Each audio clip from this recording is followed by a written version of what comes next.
Since Labor formed government with the Greens and ripped money out of health and police and tripled our rates to pay for a tram, we've gone backwards in the ACT. In health outcomes, in education outcomes, in justice, in city services, public transport, in housing, cost of living, in budget outcomes, in everything, we have gone backwards. And the only thing that has gone upwards is the amount of tax that Andrew Barr collects from us. There is so much across this great city of ours that just isn't working like it should. So much that is broken. And this budget will not fix it. The budget contains the same sorts of promises I've listened to in the Assembly on Budget Day for over a decade. I've heard it all before. I've heard treasurers and ministers say budget after budget that things will improve, but then they just get worse. Like our broken health system.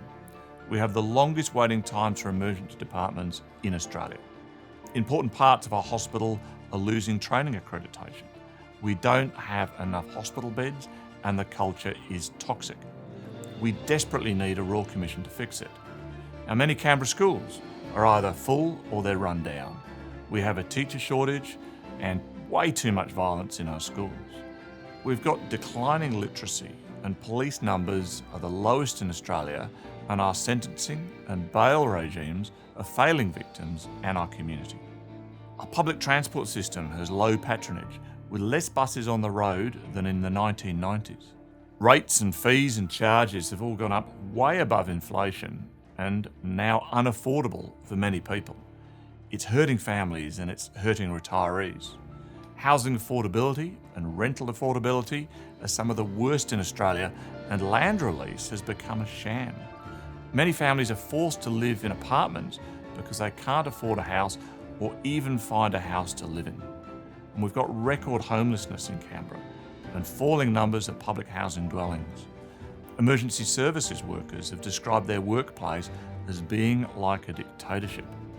Our justice system is so broken. The actions of the DPP, Human Rights Commission and the police are subject to an inquiry that's got national attention. The jail is an expensive disaster, remanded and sentenced prisoners are mixed, and rates for Indigenous incarceration are the highest in Australia, and they're getting worse. Our roads are full of potholes, the grass doesn't get mowed as it should, and the city is looking run down. The budget is further in debt than ever, and nothing in this budget will fix it. Because if your intent's to spend billions after billions on trams, you cannot afford to fix what you have broken. The real fact is this government, this Chief Minister, and this budget cannot be believed.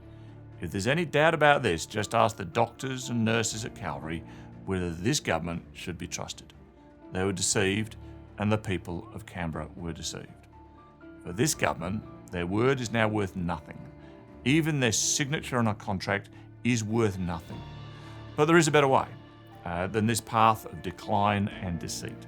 There's a better way than laying ambushes for hospitals in the dead of night, a better way than cramming everybody into apartments, a better way than turning the bush capital into a concrete jungle. And we've made the very significant decision, publicly and openly, that we will not proceed with Phase 2B of the tram. We will not proceed with any further phases after that.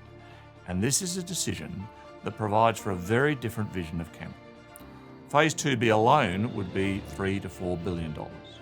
But what of Phase 3 and Phase 4 and any future phases? How many endless billions of dollars? The tram will drain the lifeblood out of this territory for generations. And without that massive impost, the Canberra Liberals can fix this city. We'll fix health, we'll fix education, police, city services, and our buses. We can stop the ever-escalating spiral of taxes and charges collected by Andrew Barr. We won't ban cars or turn off the gas. We will have a Royal Commission into health. We won't impose the extra tax on GPs. We will end the revolving door of bail, and we'll have an independent review into sentencing. We will end heroin and meth being decriminalised. We'll release cabinet documents within 30 days, and we'll release more land for homes. We'll have sitting days dedicated to local community matters. Stromlo Forest Park will remain free and accessible for residents. And we'll keep a city stadium on the table. We'll build a Molonglo police station and create a Molonglo town centre. We'll have a more reliable bus network that takes Canberrans where they want to go when they need to get there. And we'll have a men's health plan. And we'll get the road funding that was cut by the Federal Labor Party, and we'll get it transferred back to our budget. We'll strengthen the Integrity Commission. We'll address declining literacy and school violence. We'll ease tax and regulation on rental properties. And we'll deliver fairer rates. And that's just a taste of the sort of things that we'll do, because we won't be spending endless billions on trams. We won't be making and breaking promises like the Labor Party and the Greens do. We'll turn around this decade of decline, and we'll never stop fighting for the families in our suburbs. We'll not waste billions of dollars on a tram. We won't trample on democracy, and we will fix this city.